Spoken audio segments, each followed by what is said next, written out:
ഈശോയിൽ സ്നേഹം നിറഞ്ഞ ബഹുമാനപ്പെട്ട അച്ഛ, സിസ്റ്റേഴ്സ്, അധ്യാപകരെ, മാതാപിതാക്കളെ, എൻ്റെ പ്രിയപ്പെട്ട കൂട്ടുകാരെ, സ്നേഹം മണ്ണിൽ മനുഷ്യനായി പിറന്നതിൻ്റെ ഓർമ്മയ്ക്കായി നാടെങ്ങും ആഘോഷത്തിരികൾ തെളിയുന്നു.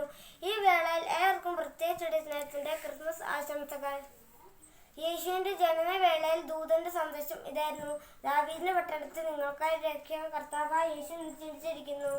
ആത്മീയ ആഘോഷത്തിൽ ക്രിസ്മസ് ദിനത്തിൽ ആർഭാടവും ലഹരിയും കടന്നു വരുമ്പോൾ നമ്മുടെ ഉള്ളിൽ ഇന്ന് ക്രിസ്തു ജനിച്ചോ എന്ന് നാം പരിശോധിക്കണം. ഇതിൻ്റെ ആഘോഷത്തിനും ആനന്ദത്തിനും അപ്പുറം ഒരു നിത്യാനന്ദമുണ്ടെന്ന ബോധ്യത്തിൽ ഓരോ ദിനവും ജീവിക്കുക ഓരോ ക്രിസ്മസ് ആഘോഷത്തിനും സാധിക്കണം. രക്ഷകന് വേണ്ടി കാത്തിരിക്കുമ്പോഴല്ല, ഉള്ളിലെ രക്ഷകനെ തിരിച്ചറിയുമ്പോഴാണ് ക്രിസ്മസ് ആഘോഷിക്കപ്പെടുന്നത്. ഒരു ലോകം മുഴുവൻ മഹാമാരിയിൽ മുങ്ങിപ്പോകുമ്പോഴും മനുഷ്യന്റെ ചിന്തയ്ക്കും യുക്തിക്കും അതീതമായ ലോകത്തെ വേട്ടയാടുമ്പോഴും നമ്മുടെ ലക്ഷ്യവും സങ്കേതവും ആശ്രയവും രക്ഷകനിലാണ്. തിന്മയ്ക്കുമേൽ വിജയം കൈവരിച്ച് അവിടുന്ന് പുൽക്കൂട്ടിൽ പറക്കുമ്പോൾ മനസ്സിൽ സ്നേഹത്തിന്റെ പുൽക്കൂട് തീർത്ത് ഉണ്ണീശോയെ വരവേൽക്കാം. ഏവർക്കും തിരുപ്പിറവിയുടെയും പുതുവർഷപ്പിറവിയുടെയും ആശംസകൾ നേരുന്നു.